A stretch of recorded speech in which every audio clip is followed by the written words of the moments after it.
Par ton sang, vers toi j'avance. Saint de ta puissance, fort de ta présence à chaque pas. En ton sang, ma délivrance, sceau de ton âme. J'ai toujours aimé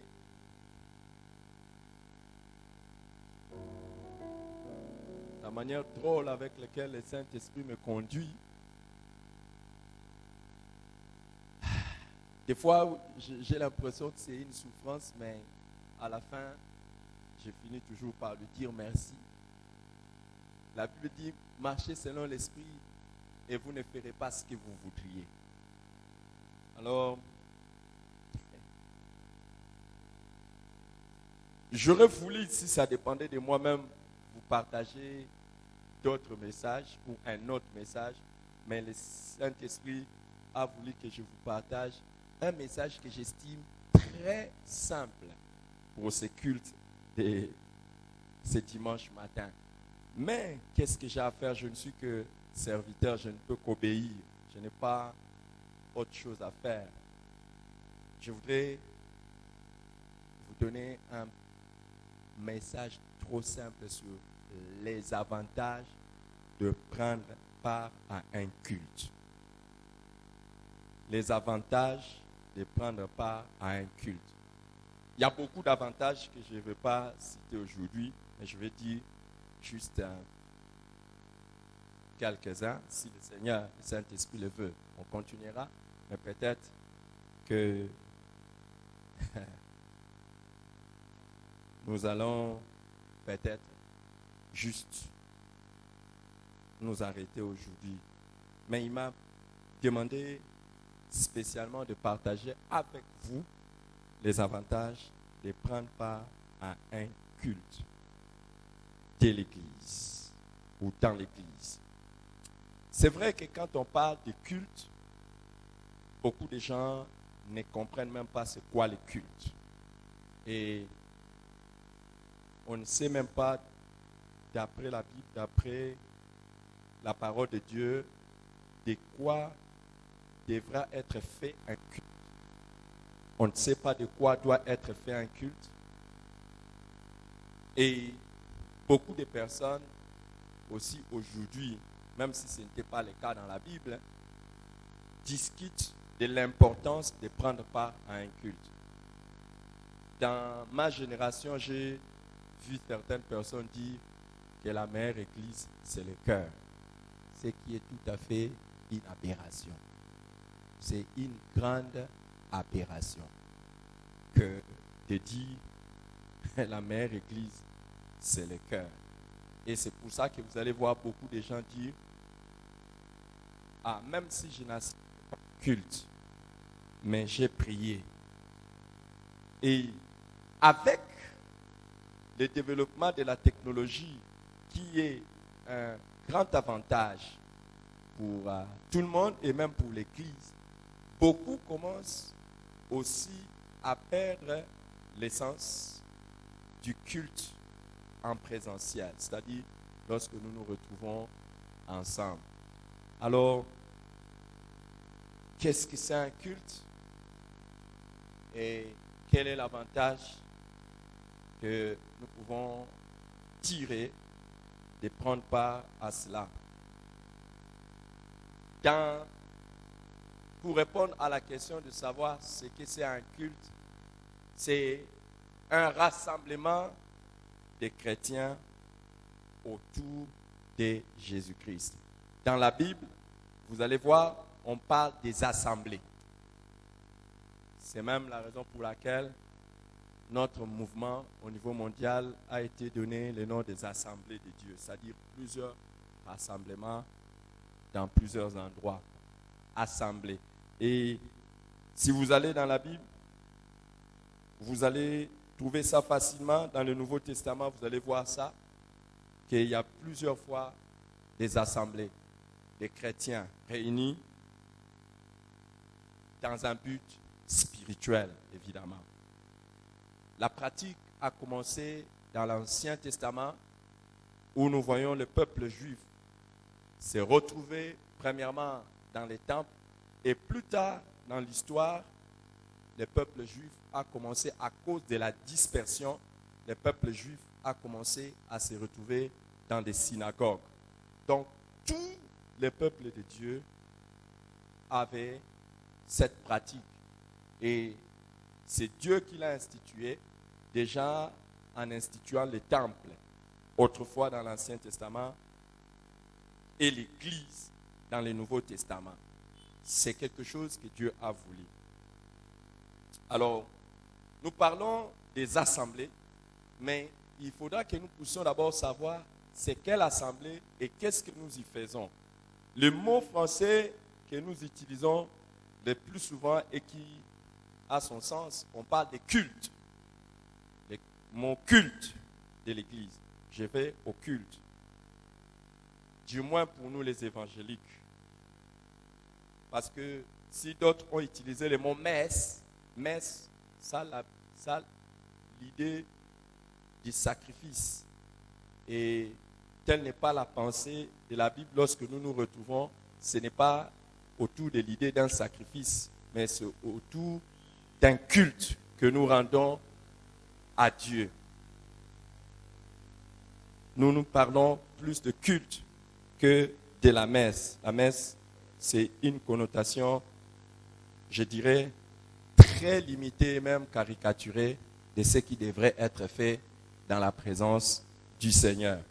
Alors, le mot culte tire son origine d'un mot qui veut simplement dire adorer ou rendre l'adoration à Dieu.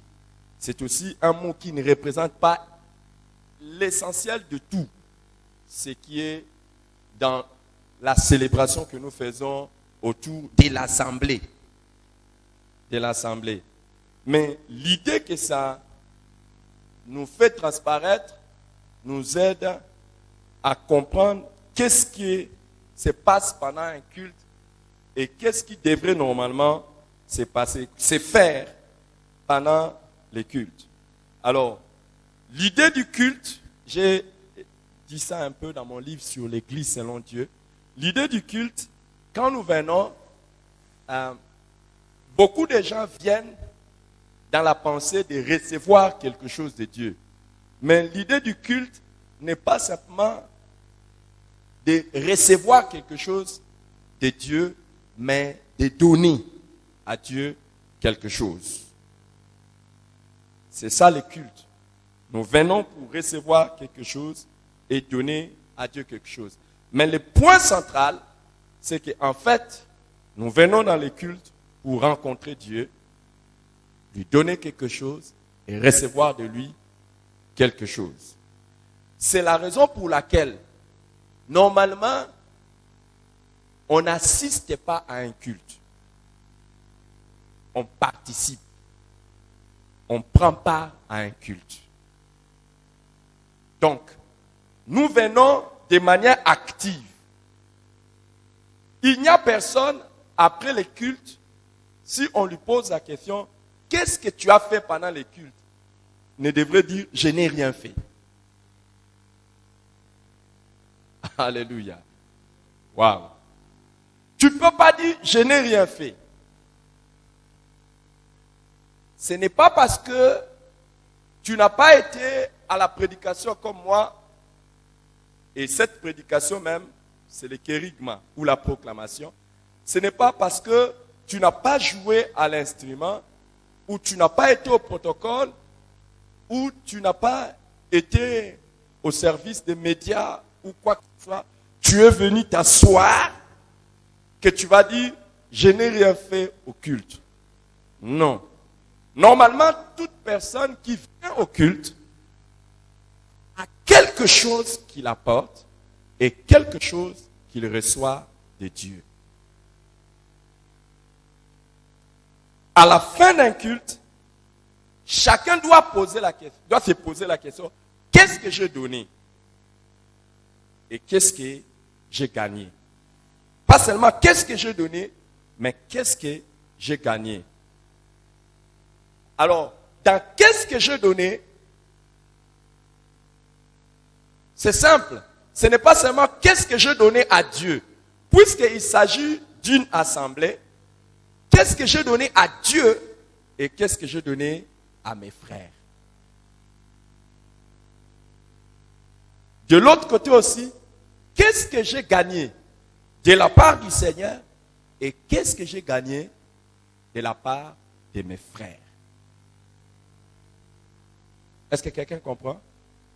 Wow. C'est tout ce qui fera la différence entre un culte personnel et un culte de l'Église. Maintenant, demande à la personne qui est à côté de toi. Qu'est-ce que, depuis le culte a commencé, qu'est-ce que tu as gagné de moi?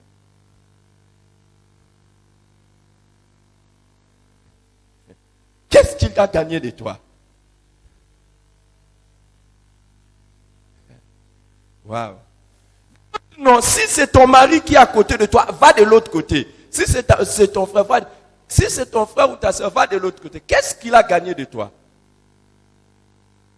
Oh là, oh là, oh là. Est-ce que vous êtes là, s'il vous plaît? Vous êtes là, s'il vous plaît? Je n'ai pas dit, pose la question, qu'est-ce que tu as gagné du pasteur? Ou qu'est-ce que tu as gagné des adorateurs quand ils étaient là? Non, qu'est-ce que tu as gagné de moi?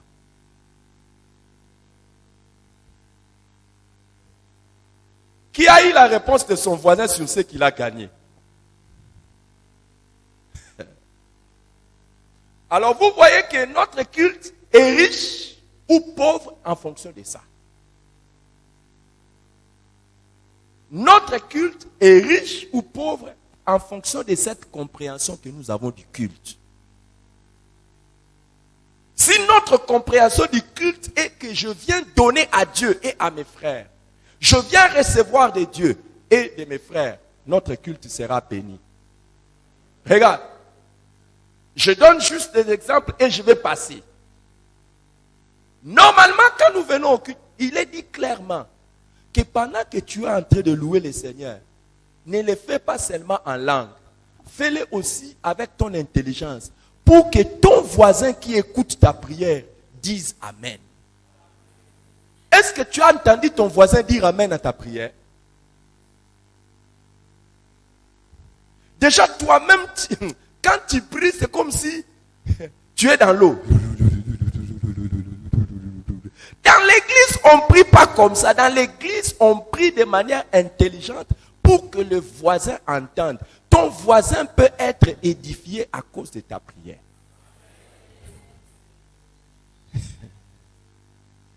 Oh. Et tu peux gagner de quelqu'un d'autre en écoutant juste sa prière.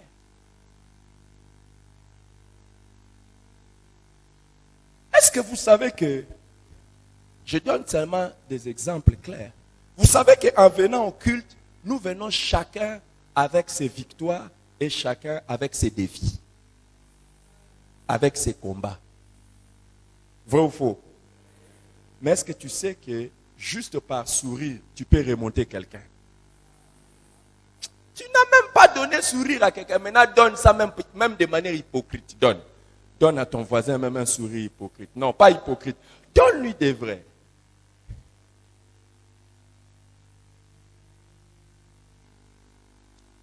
C'est là qui fait la richesse d'un culte. Je viens gagner de la part de Dieu et de mes frères. Je viens donner à Dieu et à mes frères. C'est tout ce qui va faire la richesse. C'est la première des choses que nous venons donner à Dieu. C'est bien simple. C'est quoi? Les actions de grâce, la louange et l'adoration. Nos offrandes, nos dîmes et tout ce que nous apportons comme notre don. C'est ça. Si tu viens à un culte, la première chose que tu dois checker, c'est la qualité de l'adoration et de la louange que tu as donné à Dieu à côté de tes frères. J'ai toujours plaint les gens qui ont développé l'habitude. Les gens, il y en a qui ont développé l'habitude et c'est devenu leur nature. les retards au culte. Donc, au fait, ils ne viennent pas en retard de manière circonstancielle, ils viennent en retard par habitude. Donc, normalement, ils ne sont pas venus en retard, mais ce sont des retardataires nés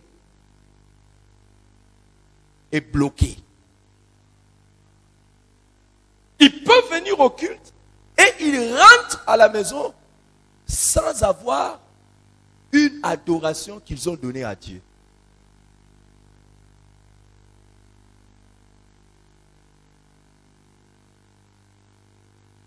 Ah! C'est comme ça que ça se passe, hein? Et c'est l'adoration ensemble. Tu vas dire, tu as adoré Dieu, tu es là-bas. Ok, merci. Mais est-ce que dans l'église, tu as adoré Dieu? Il y a des amis qui sont ici. Vous pouvez lui poser la question. Ça fait 32 dimanches. Ils ne savent même pas les premiers cantiques qu'on entend chaque dimanche, chaque mercredi, chaque vendredi. Ils viennent toujours en retard. La première partie là, ça ne les concerne pas. Ils sont à l'aise. Que Dieu vous fasse miséricorde et pardonne votre péché, qui vous prive de nombreuses choses. Nous venons pour donner à Dieu. Et la Bible dit aussi de venir dans la présence du Seigneur, pas les mains vides. De venir avec des offrandes. C'est un nouveau converti. Quand nous allons dire, nouveau converti, qui sont les nouveaux convertis? Les nouveaux, oui, qui normalement devraient être dans un culte sans une offrande. C'est un nouveau converti ou un nouveau. Mais un ancien, non. Pourquoi il doit venir avec l'offrande? Parce qu'il sait que c'est un acte d'amour pour Dieu. Et une offrande ne se donne pas par accident. On le prépare. Donc quand je vais venir le dimanche, je prépare. J'étais en train de partager avec l'un de mes enfants dans le ministère ici, qui était en train de partir en mission quelque part. Il est parti déjà. Il m'a trouvé dans mon bureau. J'étais en train de mettre dans les enveloppes mes offrandes du premier culte, du deuxième culte et du troisième culte. Chaque matin. Puisque moi, je prends part à 3 cultes. Donc, chaque jour, je prépare 3 offrandes. Pour chaque culte. Et il m'a vu avec 4 enveloppes. Je lui ai dit, cette enveloppe ici, c'est mon offrande de vendredi passé. Au fait, quand j'avais fait la prière le vendredi et que nous avons terminé, j'ai prononcé la bénédiction, nous nous sommes séparés. J'ai oublié mon offrande que j'avais préparée pour donner à Dieu. J'ai directement su que mon culte n'était pas complet. Et j'ai gardé ça soigneusement.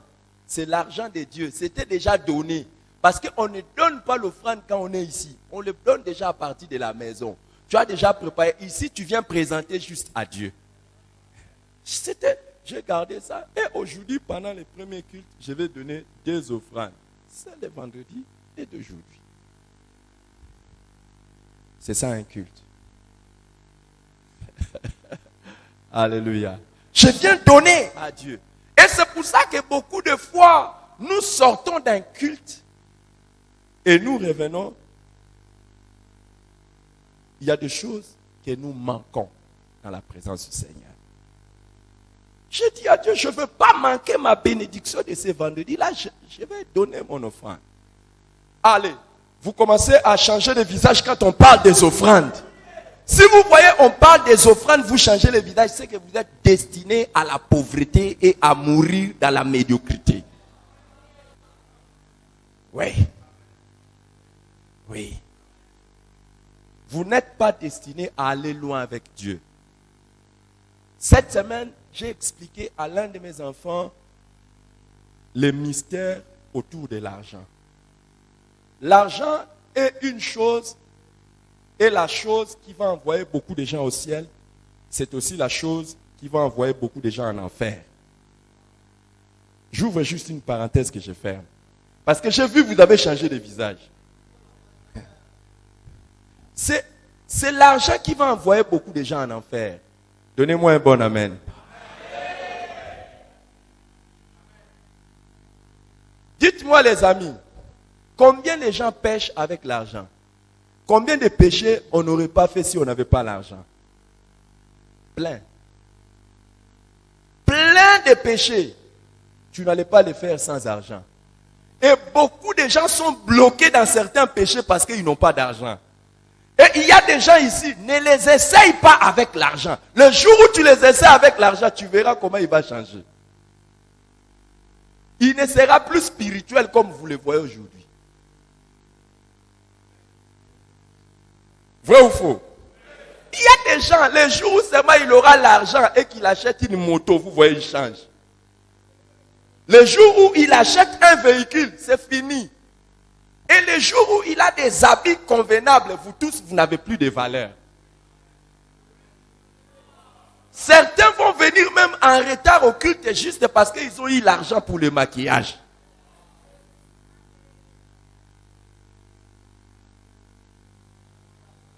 Regarde, si tu veux montrer à Dieu que tu es réellement converti, c'est lorsque tu as l'argent, tu ne pêches pas.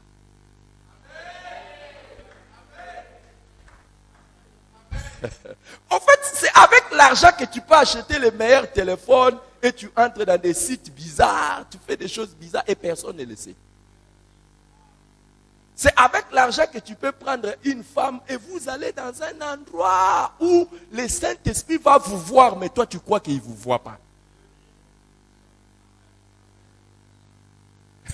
L'argent. La Bible dit, celui qui sème pour l'esprit, moissonne de l'esprit, la vie éternelle. Et celui qui sème pour la chair, moissonne de la chair, la corruption. C'est-à-dire que chaque fois que tu as l'argent, l'utilisation va montrer si c'est l'utilisation spirituelle ou l'utilisation charnelle. Les choses spirituelles, tu vas moissonner la vie éternelle. C'est-à-dire, tu vas gagner la vie ici et après. Mais si tu utilises l'argent pour les fins charnelles, tu vas récolter la corruption, c'est-à-dire la mort. Regarde, certains vont récolter la mort parce que simplement ils achètent les habits sans faire des calculs. Oui. Regarde ton voisin ou ta voisine qui est là. Il y a des habits toute cette année, il ne va pas porter. Regarde ton voisin, non, dis-lui, est-ce que tu n'as pas des habits que tu ne vas pas porter cette année? Il y en a. Ouais. Il a des habits, il va commencer depuis le début de cette année jusqu'à la fin. Bon, je ne vais pas parler des habits, des bijoux. Et ça ne va sortir que les jours de fête. Et s'il y a la pandémie de coronavirus, Covid-19, il n'y a pas de fête, ces bijoux-là restent à la maison toute l'année. Et si Jésus revient avant que les fêtes ne redécollent, ces bijoux-là vont rester ici au bénéfice de l'Antichrist. Hein? Mais quand on va dire offrande, il regarde. Tu ne peux pas venir à l'église sans offrande. Quelque chose est dans ton cœur.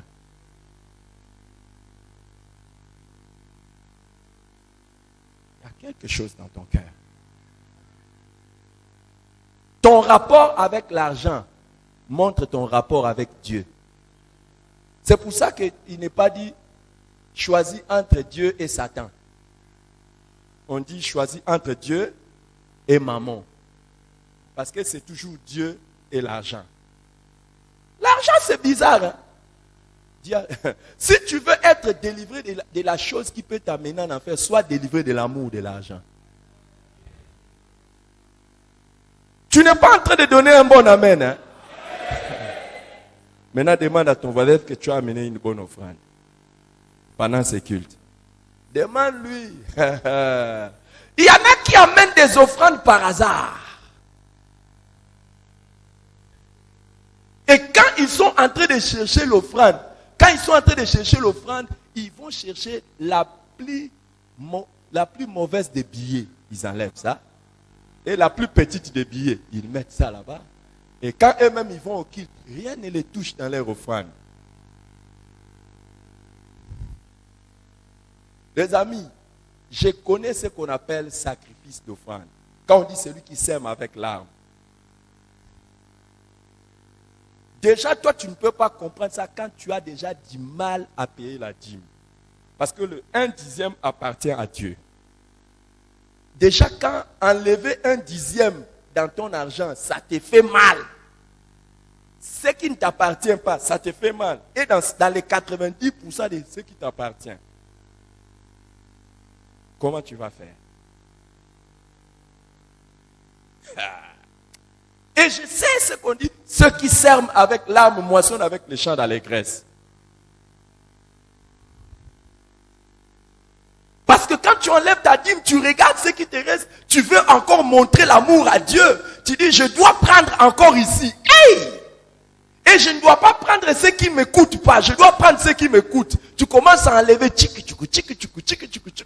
Fais ça, mon ami. Ne suis pas les restes. Tu vas moissonner avec des champs d'allégresse.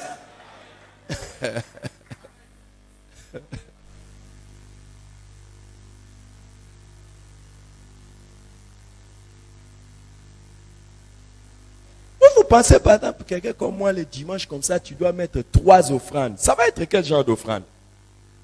Ça ne va pas être comme ton offrande. Mais pour les 3 cultes, j'ai dit, c'est que tu me donnes ça. J'enlève d'abord la dîme qui ne m'appartient pas. J'enlève. Maintenant, dans ce qui me reste, donner encore trop. Et moi qui ai déjà fait un vœu à Dieu, je ne peux pas donner moins que ça. Hey! Des fois, tout ce que tu vas donner là, c'est tout ce que tu as. Et tu restes avec rien. Quand on était jeune, on avait une théorie que j'ai détruite dans ma vie. Et je ne sais pas si quelqu'un a ça. Il a toujours, quand on marchait, on disait, il faut avoir toujours l'argent dans la poche. Et si tu renverses les cacahuètes, tu le tues. Regarde, il y a des gens qui prophétisent le malheur pour leur propre vie. Il faut que je garde un peu d'argent. Et si je tombe malade? Et si un enfant tombe malade, moi je ne tomberai pas malade. Moi je ne tomberai pas malade. Je ne prophétise pas la maladie dans ma maison. Le Dieu qui m'a gardé l'année passée, je ne suis pas tombé malade, je n'ai pris aucun comprimé. Le Dieu qui m'a gardé l'année là, les années là, il me gardera. Et si je tombe malade, dès que tu as l'argent, premier réflexe dans ta tête, j'enlève l'argent s'il y a la maladie. Vrai ou faux? Ah non, vous ne me dites pas la vérité, vrai ou faux? Au lieu que quand tu as l'argent, tu penses d'abord à Dieu, toi tu penses d'abord à la maladie, au problème. Il y en a, je vous dis, c'est malheureux, ils pensent même à la maladie avant les manger. Et s'il y a un problème, donc dès qu'il a l'argent, j'enlève d'abord s'il y a un problème. Hey! Ça c'est quelle foi! Que le Seigneur te délivre au nom de Jésus-Christ. Et toi qui prends soin de commencer à honorer Dieu, j'ai pris que tout ce que tu as fait comme prophétie sur ta vie soit annulé au nom de Jésus. Alléluia. Donc on vient pour donner à Dieu et on vient recevoir de Dieu. Qu'est-ce qu'on reçoit de Dieu? Beaucoup de choses. Je vais le dire aujourd'hui. On reçoit de Dieu beaucoup de choses. On reçoit de Dieu sa parole. On reçoit de Dieu sa main puissante. On reçoit de Dieu des grandes choses. Et on reçoit aussi de nos frères l'édification. L'édification. L'édification. La communion. Beaucoup de bonnes choses que nous recevons de la part de Dieu et de nos frères. Alors, quel est le premier avantage que nous retirons d'un culte de l'Église? Quel est alors le premier avantage? Le premier avantage que nous retirons d'un culte de l'Église, c'est une présence active et exceptionnelle de Dieu. Une présence active et exceptionnelle de Dieu. Dieu est avec nous partout. Dieu remplit le monde.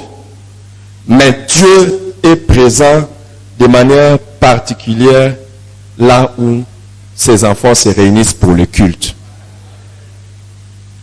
Alléluia. Alléluia. Matthieu chapitre 18, 19 à 20. Je vous dis encore, si deux d'entre vous s'accordent sur la terre pour demander une chose quelconque, elle leur sera accordée par mon Père qui est dans les cieux. Car là où deux ou trois sont assemblés à mon nom, je suis au milieu d'eux. Amen. Quand nous nous réunissons, Dieu est là. Et Dieu est là de manière particulière. Vous savez, quand on dit je suis au milieu d'eux, Jésus est au milieu d'eux. Mais il est partout, non? Mais pourquoi il dit au milieu d'eux? C'est que je suis au milieu d'eux pour agir, écouter leurs prières et agir en leur faveur. Toi qui es venu en cet endroit, j'ai une bonne nouvelle pour toi. Jésus est au milieu de nous. Il est ici de manière exceptionnelle et de manière active. Il est là pas seulement de manière exceptionnelle, mais il est là aussi pour agir. Mais d'où vient le premier problème? D'où vient le premier problème? Le premier problème vient du fait que beaucoup viennent pendant un culte sans la conscience de rencontrer Dieu. Sans la conscience et la décision de rencontrer Dieu. Alléluia. Ça, c'est le premier problème. Et le deuxième problème, c'est que beaucoup viennent au culte sans profiter de la présence de Dieu.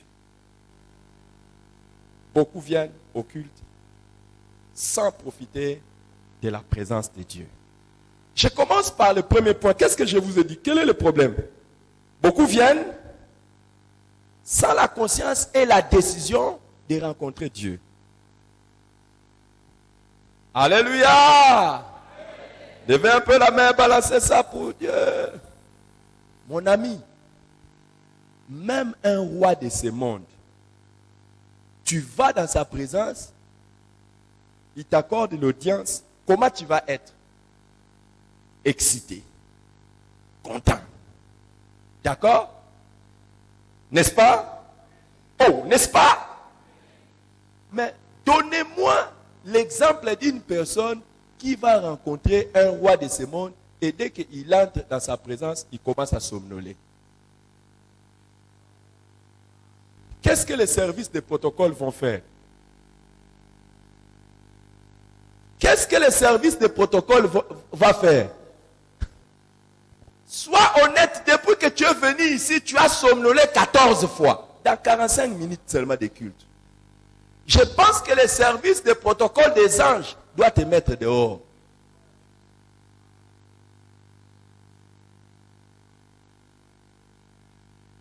Ah non.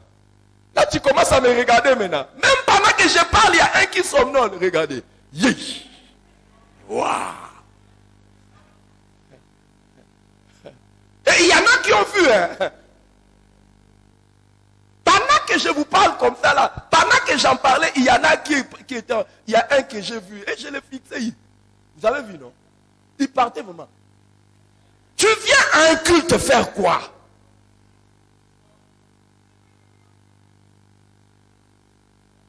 Tu n'as pas la conscience et la décision de rencontrer Dieu. C'est pour cela que quand tu vas sortir, tu ne sortiras avec rien.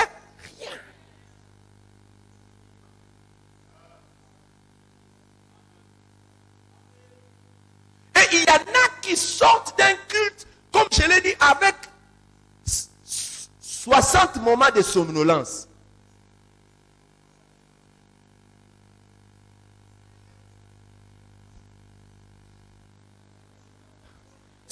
touche le pied, il bouge la tête. Pourquoi ne restes-tu pas à la maison? Pourquoi ne restes-tu pas à la maison? Pourquoi viens-tu faire la comédie ici? Et d'autres, vous allez voir, comme je l'ai dit, même pendant que j'ai parlé comme ça, il va insister. Il va insister pour faire quoi? Somnoler. D'autres, ce n'est pas la somnolence. Mais d'autres viennent même avec un vide. Ce n'est même pas comme si j'allais rencontrer Dieu. D'autres viennent seulement, je pars à l'église. Donc il n'a même pas l'idée dans sa tête que je pars à la rencontre de mon Créateur. Il n'a même pas cette idée.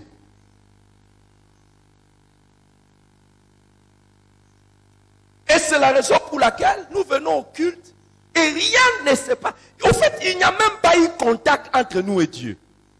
Et il n'y a même pas la décision. Tu ne viens pas de manière excitée. Je pars rencontrer Dieu. Les amis, si tout le monde disait que pendant ce culte, je pars rencontrer Dieu, on allait tous courir. Et dès qu'on arrive ici, on est tous excités. Tous préoccupés. Je vais rencontrer Dieu. Et d'autres viennent pas pour rencontrer Dieu, mais pour rencontrer les gens. D'autres viennent pour admirer les pasteurs. Même si pour toi je ne suis pas beau, mais pour ma femme je suis beau. Hein? Et je sais aussi que dans cette salle, il y a quand même des gens qui me trouvent beau.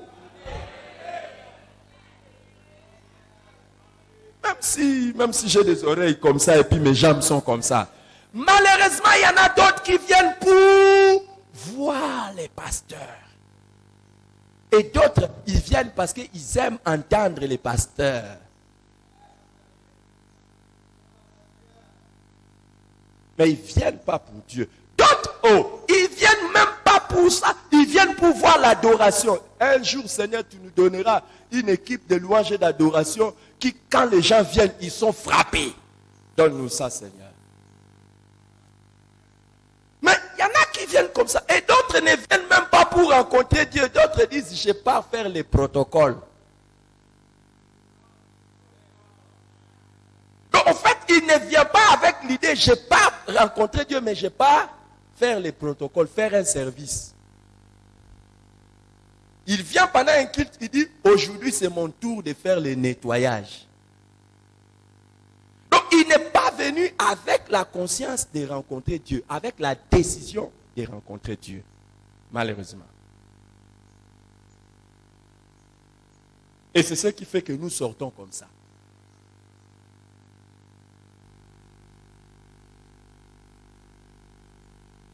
Et tu pourras assister à 144 000 cultes si tu ne viens pas avec la conscience et la décision de rencontrer Dieu, rien ne se passerait pour toi. Et deuxième chose, qu'est-ce que j'ai dit?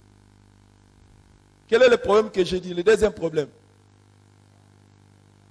Sans profiter de la présence de Dieu pendant les cultes. D'autres viennent, Jésus est là, mais ils ne profitent pas de la présence de Jésus. Alléluia. Oh les amis, qui sait que Jésus est ici? Qui sait que Jésus est ici? Attendez, qui connaît et qui croit que Jésus est ici? Maintenant, de quoi tu vas profiter de Jésus?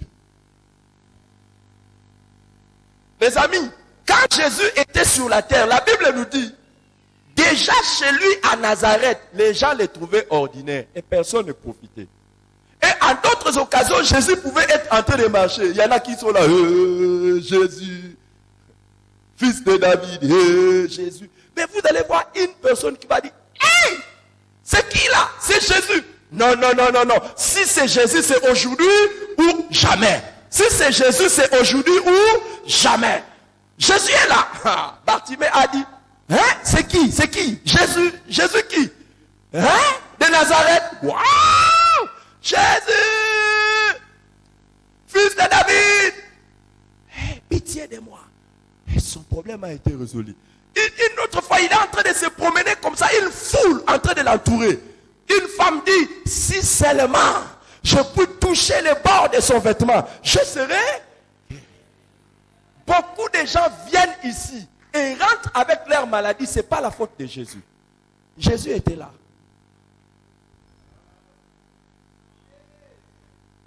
Une autre fois, on dit Jésus était dans une maison. Une femme qui avait des péchés. Oh, elle était qualifiée être pécheresse. C'est-à-dire connue de tout le monde comme pécheresse. Elle a entendu seulement que Jésus était là. Elle est venue, elle a commencé à pleurer sur ses péchés. Elle a pleuré sur ses péchés. Elle a été pardonnée. Jésus l'a pardonnée. Jésus peut être là. Et un pécheur, le plus grand des pécheurs, être sauvé. Pendant que beaucoup d'autres pécheurs vont rentrer dans leur péché. Je vais vous dire une chose qui est vraie. Jésus ne peut pas être là et que quelqu'un veuille profiter de sa présence et ne rentre avec son problème. Tu rentres avec tes fardeaux après un culte parce que tu n'as pas profité de la présence de Jésus pendant le culte. Tu vas rentrer avec tes péchés parce que tu n'as pas pris conscience que ce culte a été organisé autour de Jésus. Tu vas rentrer avec ta maladie parce que tu n'as pas réalisé que ce culte-là, Jésus était là. Qui croit que là où Jésus est, aucun chômeur ne peut rentrer sans solution?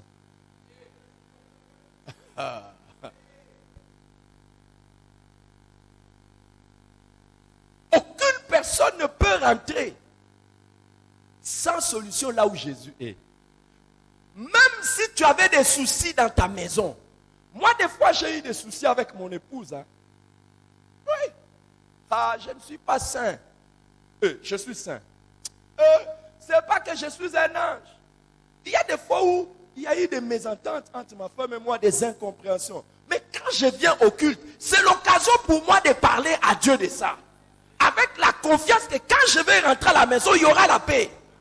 Toi, tu viens ici, tu rentres chez toi avec les mêmes problèmes. Alors qu'il a dit, venez à moi, vous tous qui êtes fatigués, je vous donnerai. Pourquoi? Tu viens au culte, tu ne profites même pas de la présence de Jésus. Vous croyez que moi, je n'ai pas besoin d'argent? J'ai besoin d'argent. Ah, moi, j'ai besoin d'argent. D'ailleurs, de vous tous ici, celui qui a le plus besoin d'argent, c'est moi. Moi. Toi, tu as besoin d'argent, toi. Quand nous allons terminer ici, tu vas dormir. Moi, je ne dors pas. La nuit, je ne dors pas. Je suis en train de penser. Tout de suite, là, je disais à un enfant ici, je lui disais, non, je pense qu'au mois de juin ici, je dois commencer un centre à Kitambo et je dois commencer un centre à Bandal et je dois commencer un centre à Badadi. Il me dit, que Dieu vous donne l'argent. Moi, je cherche l'argent. Ne t'en fais pas, je ne cherche pas l'argent pour bien saper le dimanche prochain. Non, je n'ai pas besoin de ça.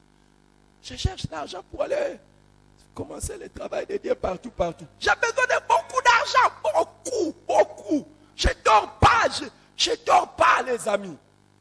Je suis en train de prier pour l'implantation de 100 églises en une année. Hey!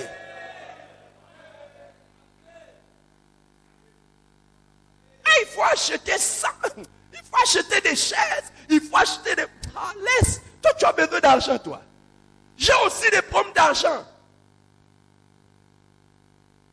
Hier, j'étais en train de prier parce que j'ai besoin de ceux qui me sécurisent, d'avoir le pouvoir de convaincre toutes les nations du monde. Comme ça, aucune nation ne peut m'empêcher de me donner le visa. Et pour ça, je dois avoir un certain montant. Pour que lorsque j'arrive dans une ambassade, tout le monde dit, laissez-les, c'est profitable pour notre pays. Tu vois, toi, tu n'as pas de prière, toi. J'ai aussi des problèmes d'argent. J'ai besoin de faire la mission de Dieu, aller prêcher. Vous savez que depuis, ça fait plus de 30 ans, Dieu m'a dit que je vais prêcher. Où c'est? Au Sri Lanka. Mais avec tout ce qu'il y a là pour que je parte prêcher au Sri Lanka, comment je dois le faire? Beaucoup d'argent. Mais quand je viens pendant un culte, je prie. Toi, tu ne sais pas que Jésus est ici. C'est pour ça que tu viens avec tes péchés, tu rentres avec. Tu viens avec ta maladie, tu rentres avec. Moi, je ne crois pas. J'ai déjà vu ça. Qui suis-je? Un homme. Une personne seulement. Une personne qui peut m'appeler. Il dit, pasteur, même cette nuit, j'ai vécu ça. Vers 22h, je dormais déjà. Moi, je dors. Hein. Je ne comprends pas les gens qui aiment se promener la nuit. Nous sommes des enfants de lumière. La nuit, normalement, c'est fait pour dormir. Je dors. Vers 22h, j'essaie de toucher mon téléphone. Comme ça, je vois que quelqu'un m'a envoyé un texto. Son enfant est malade. J'ai fait seulement la déclaration de prière et je dors. Ah. Et puis, vers 3h30, la personne m'appelle. J'étais déjà debout. Non, la personne a envoyé encore un autre texto, puisqu'il ne pouvait pas appeler à cette heure-là. Là, j'étais déjà debout. J'ai appelé. Et je fais la déclaration. Et ça marchait. Totalement bien. Ça, c'est une personne qui a peut-être la grâce. Et quand nous nous réunissons à l'église, où il n'y a pas que moi, la Bible dit chacun a un don. Nous nous réunissons ici, chacun a un don. C'est parce que toi tu méprises les gens que tu ne sais pas qu'ils ont des dons qui peuvent t'apporter la guérison. Maintenant nous sommes dans une assemblée comme ça avec 500, 600 dons. Et si quelqu'un vient avec son problème de maladie et que nous disons au nom de Jésus que la maladie parte, quelle maladie va résister? C'est toi qui ne sais même pas que Jésus est là. Il y en a qui viennent. Enlève-moi ça. Enlève-moi ça. Fais vite, fais vite. Il y en a qui viennent à l'église avec leur fardeau. Ils viennent au culte. Et puis après, ils rentrent avec leur fardeau. Maman problème. Papa problème. Et je vous dis, et je vous ai dit déjà dans les premiers points, ils n'ont même pas la conscience et la décision. Comment tu peux venir à l'église avec la détermination d'être sauvé, d'être délivré, d'être tout ça, mais tu viens déjà à l'église, tu commences déjà. Et quand on va dire la prière pour la guérison, oh, quitte là.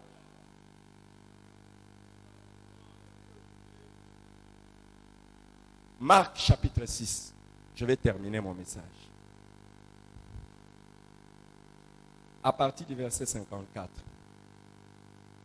Quand ils furent sortis de la barque, les gens, ayant aussitôt reconnu Jésus, parcoururent tous les environs et l'on s'est mis à apporter les malades sur des lits, partout où l'on apprenait qu'il était. Amen. Oh, est-ce que vous êtes là? Ah, est-ce que vous êtes là? Qui a amené un malade aujourd'hui? Qui a amené un pécheur aujourd'hui? Qui a amené quelqu'un qui a des problèmes? Mais vous voyez, même les membres de nos familles qui ont des problèmes, même les personnes que nous connaissons qui ont des problèmes, on ne les a pas amenés à Jésus au culte parce que nous ne savons pas et nous ne croyons pas que Jésus est vraiment en train d'agir ici. La Bible dit, dès qu'ils ont appris que Jésus était quelque part, qu'est-ce qu'ils ont fait? Ils sont allés chercher les gens qui ont des problèmes et leur dire, venez.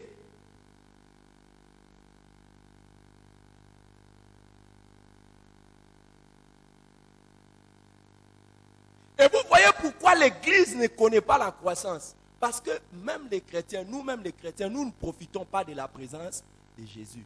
Et si nous ne profitons pas de la présence de Jésus, comment nous allons faire profiter de la présence de Jésus aux autres?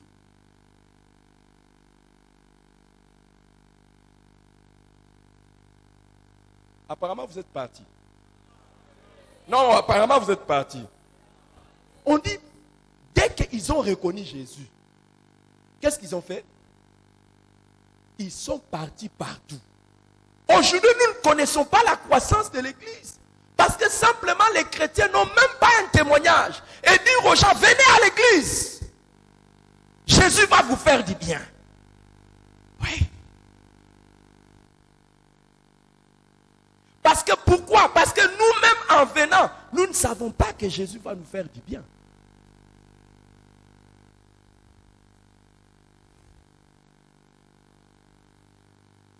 Et on nous dit, dans les versets d'après, et en quelques lieux qu'il arrivait, qui croit que Jésus est ici? Dans les villages. Mon fils, sois béni, toi qui es parti dans les villages. Hein? Sois béni. Tu es comme moi. Tu es comme moi, nous suivons l'exemple de Jésus. Mais tu ne finiras pas dans les villages.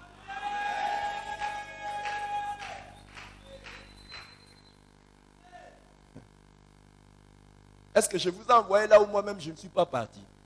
Moi-même je suis parti. Et comme les gens du monde disent, j'ai un faible pour les villages. J'ai un faible. Vous savez, je sais parler français. 2, je sais parler anglais. 3, j'ai les habits pour se tenir dans des conférences internationales. 3, je peux louer aussi les grandes salles pour commencer les grands mouvements dans les villes. Donc, ce n'est pas que quand vous me voyez aller toujours vers les pauvres, que je n'ai pas la capacité. J'ai aussi le diplôme qui me permet d'évoluer dans n'importe quel milieu, intellectuel ou pas. 4, je vous informe que j'ai tenu déjà des séminaires et des conférences dans des universités, pas seulement ici, même à l'étranger. Je ne parle pas des universités chrétiennes, des universités séculières. J'ai été invité pour tenir des conférences dans les universités. Donc ne pensez pas que rien. 5, je prêchais ici au Congo, je prêchais en Afrique, je prêchais en Amérique.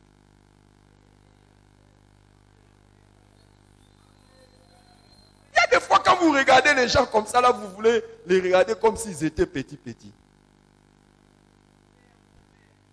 Mais nous allons aller dans les villages. Et j'ai un faible pour c'est pas que je vois les pauvres, je me sens moi. Vous savez pourquoi aussi? 6, je suis un ex-pauvre. Je ne peux pas oublier là où moi-même j'étais. Toi, Dieu te voit. Il y en a quand tu leur donnes un peu, ils oublient. Moi, je ne vais pas vous dire. J'allais vous dire quelque chose dans mon CV. J'ai oublié quelque chose dans mon CV. Je ne vous dis pas. J'ai dormi on est dans les villages. Et dans les villes. Jésus était un homme des villages et des villes. Ou dans les campagnes, on mettait les malades sur les places publiques et on les priait de leur permettre seulement de toucher les bords de son vêtement. Et tous ceux qui les touchaient étaient guéris. Jésus est ici. Et ce matin, il veut faire du bien à quiconque est ici. Si tu es venu avec tes péchés, Jésus veut te pardonner. Si tu es venu avec ta maladie, Jésus veut te guérir. Si tu es tourmenté par les esprits mauvais, Jésus est là pour te délivrer. Le culte, c'est pour ça. Et désormais, toi et moi, nous devons amener les gens et les amener ici au culte en leur disant, viens à l'église. Jésus veut te faire du bien. Actes chapitre 10, 38, vous savez comment Dieu a oint du Saint-Esprit et de puissance Jésus-Christ de Nazareth qui allait de lieu en lieu faisant du bien et guérissant tous ceux qui étaient sous l'emprise du diable, car Dieu était avec lui. Quand nous nous réunissons, Dieu est là et Jésus est là. Ne rentre pas avec ton problème alors que l'homme solution est là. Ne rentre pas avec tes péchés alors que l'homme solution est là. Ne rentre pas avec ta maladie alors que l'homme solution est là. Ne rentre pas avec tes tourments alors que l'homme solution est là.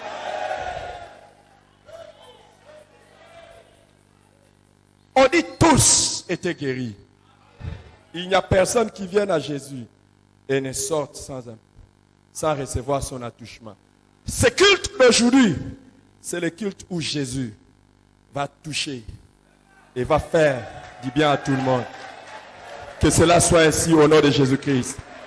Amen. Par ton sang, vers toi j'avance. Seule ta puissance fort de ta présence à chaque pas. En ton sang ma délivrance, sceau de ton